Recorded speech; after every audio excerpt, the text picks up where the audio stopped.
Alright guys, so today we're going to be talking about Assassin's Creed Valhalla, and I just want to get three things out of the way really quickly. One, if you're not subscribed to this channel, make sure you are. 90% of you who watch these videos are not, and it just helps me out, it helps you out, and it's free. Alright, but now we'll talk about the actual game. So, one, I most likely will end up calling this game Odyssey at some point. I'm going to be talking about Odyssey a lot in this video, and so if I say Odyssey and it seems like I'm talking about Valhalla, I probably was. Alright, but more importantly, treat this first impressions video as a should I buy this game now or wait till later type of video. Usually that's what my reviews are for, but considering this game is 100 hours long plus, and I'm still in the first region 10 hours in. This review isn't coming out anytime soon, plus Call of Duty comes out in about 3 days. So, this review is not coming out anytime soon. This is just my first impressions and letting you guys know, based off what I played, if you should buy it. So with that, let's start off with graphics, because this is going to be the first thing that you notice. So when the game first opens and gives you control, and again, this is all spoiler free because it's very early on, I didn't love the game graphically. Now I'm playing this on an Xbox One X. I have not gotten my hands on a Series X yet, and that'll be a whole other video when I get that, Assassin's Creed and Watch Dogs. But this game actually has a very similar problem to Watch Dogs graphically, at least. So the Watch Dogs Legion, if you haven't seen that review, go watch it. I talk about how at night the game looks significantly better than it does at day. And it's the opposite problem. Well, again, just like Watch Dogs, night does not look bad, and respectively in Watch Dogs, day does not look bad. Just in this game, day looks significantly better, and let me show you why. So, obviously, one of the biggest things with this game is the setting, and so it's not as extravagant or exotic as Odyssey and Origins. And so my comparison for this is Odyssey is like, and Origins, I guess, in an extent, is like going on your yearly beach trip, and Valhalla is like playing in the creek in your backyard. Conceptually it's the same thing, but visually it's very different. Now, that has nothing to do with the quality of Valhalla, that's just the visual style they are going for, is when you're not in these very rare moments like you see here, the game is very ugly and in your face, and a lot of browns and grays and some greens, whereas Odyssey focused mainly on gold and reds and blues and all of that, but I'll get more into that in a review. So, graphically, I just think that day looks significantly better, and night has this very weird blue filter on it that you saw in the last clip, where they use it in a lot of things to make it darker and more of a stylistic thing.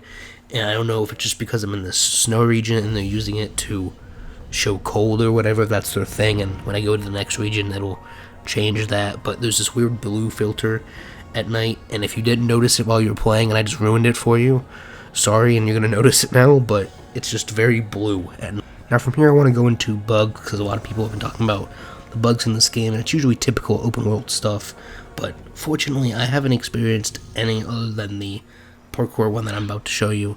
But people have been talking a lot about clipping and popping and typical open world bugs like that, but I've had a couple noticeable ones like this where you kind of just get stuck on the environment. Again, normal open world stuff, but nothing too bad so far. Again, I'm only 10 hours in, so in the full review I'll talk about that more, but as of right now it's not too bad bug wise. But let's move to gameplay, because this is what everybody cares about. So if you've watched my video from a long time ago when these trailers first started coming out for this game, I talk about how this is basically just a reskin of Odyssey. And I'm here to tell you now, many months later, that this is basically just a reskin of Odyssey. Alright, and so a lot of people complaining that the combat feels worse and all that. To me, it feels exactly the same. If I didn't know it was a different setting and all of that stuff, and you put the two games side by side, I wouldn't know the difference. It feels almost identical to me. Now, again, I haven't gotten into that higher tier level of play. I'm still very early on, so I don't know if it changes later, but at least in the beginning it's very similar to Odyssey. So two minor changes, I guess, that I want to focus on for the gameplay section is one, kind of the UI of using your bird in this game. So in a lot of other games, they kind of just point out the side missions and you can mark enemies and the usual stuff. But in this, I really like the UI system because as somebody who 100% games and does absolutely every marker on the map, it's nice to know what all these markers are, and they have very easy system to read. There's gold for money or blue for some kind of mystery or side mission, and then white for an artifact or collectible. It's very simple. You know what you're going for. You can track it easier. It just makes things so much easier. You can see it on my compass up there at the top of the screen. It's in the map. It's when you're using the bird. It makes things very simple for people who like to do everything. It's not going to affect some of you that just do story missions, but for some of us, it's very helpful. Now, the next thing I want to talk about is gear, because in an RPG game, we've been in an RPG game for a couple of years now. I want to say, 4 or 5 years now?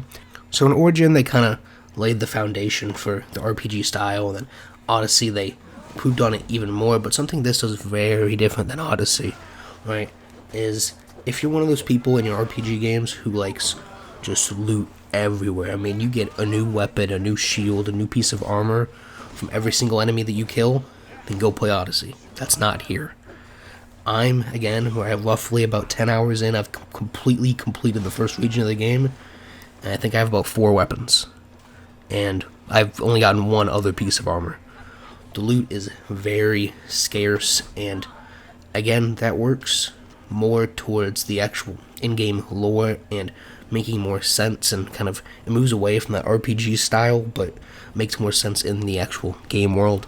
And there's different factions of gear, and that has reasons that it plays into it, but what I'm mainly trying to say is there's not a lot of gear.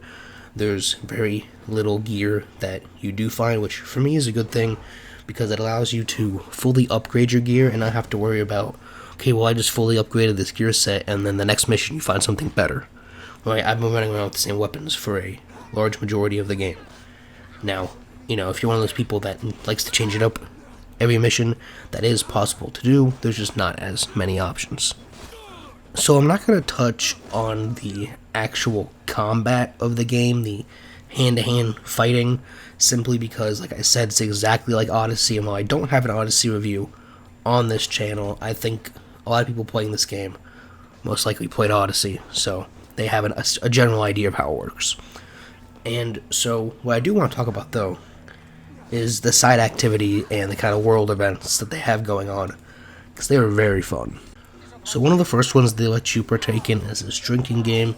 This is probably the worst one in my opinion. It's not very hard.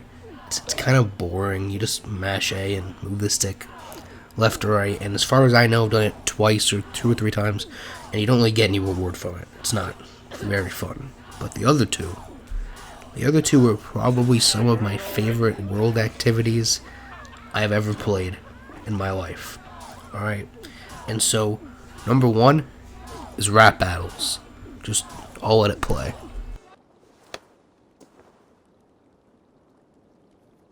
Have you ever seen muscles as massive as mine?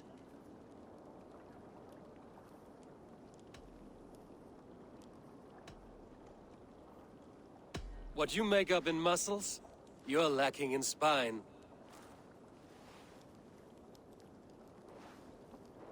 More than strength, I can boast that my features are fair.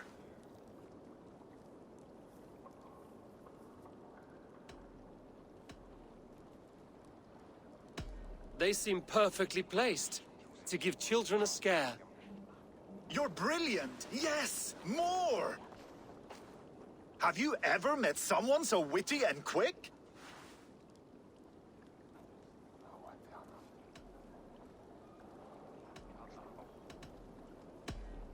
No, you're quite like your arms, just incredibly thick. And so you get the point, but unfortunately, there is a third side activity world event, whatever you want to call it, that apparently I had so much fun playing, I forgot to record a clip of it, but I could have swore I recorded a clip of it. Basically, it's a dice game. It is very fun. I played like 8 matches in a row and just like forgot the main story. Like, it is so much fun. They need to make this a different thing, like with Gwent, how they did with The Witcher, and they made it its own game. Make this its own game, and I will buy it and I will play it. It's great. It's so much fun. It's so distracting. Like, Other games have stuff like this, like Chinese checkers and other versions of different board games. A lot of Assassin's Creed games do it, and I believe they had it in Odyssey, but they always are either insanely simple to the level where they're boring, or too complicated that you just can't understand what's happening. And in this, it's kind of the perfect balance, right? It's very relatively simple to understand after a match or two, and it is very fun because you can place bets on it and get different, essentially cards like in Gwent, to level up your hand, if that's what you want to call it. It's really fun. I swear, I just didn't record it because I was loving it so much. And so let's talk about the actual missions a bit. And so the whole thing with an RPG, if you look at the success of The Witcher and why everyone's so hyped for Cyberpunk, it's a lot of things with choice and having, interconnecting side stories and all of that. And so there's been a couple of missions I've done where I've wondered what would happen if maybe I chose to do something else. For example, there's one, these are side missions, so they won't be spoilers. There's one where you have to have a guy fight a beast. I won't tell you any more than that, but I was wondering, I let him fight the beast on his own, and one thing ended up happening, but if I would have got involved and helped him, would have something else have happened completely, or would I have failed the mission? There's areas where in the very beginning of the game, I went exploring and ended up finding a shield. I'm wondering if, I would have gone left instead of right down that path, but I found that shield. And just stuff like that, if it's all just scripted in and kind of doesn't really matter, or if it's unique. I've heard a lot of people saying that it is unique for the player, but again, I'm not far enough in to know. And so the final thing I want to touch on is something that Origins and Odyssey have done relatively well, I think. And so, particularly Odyssey had these, I'm going to call them beast and monster battles. So the beasts are giant animals and the monsters are monsters. Odyssey had Cyclops and Medusa, stuff like that. And then giant beasts like lions and boars and all of that. So, as far as I know so far, I don't know anything about the monster stuff. But there are giant beasts, and they're hard. And so we'll end there with the difficulty of the game. And again, it all has to do relatively with your level to the area you're in. Of course, if you go into a low level area as a high level, it's going to be significantly easier. But playing on the regular difficulty, normal, I guess, this game gives you a bunch of difficulty options.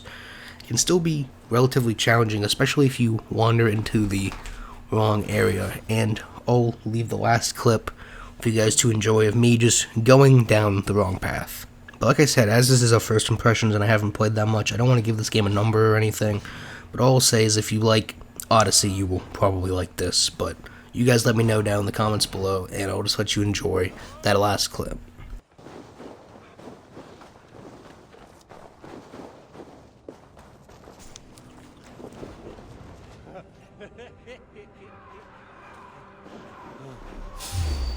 Oh,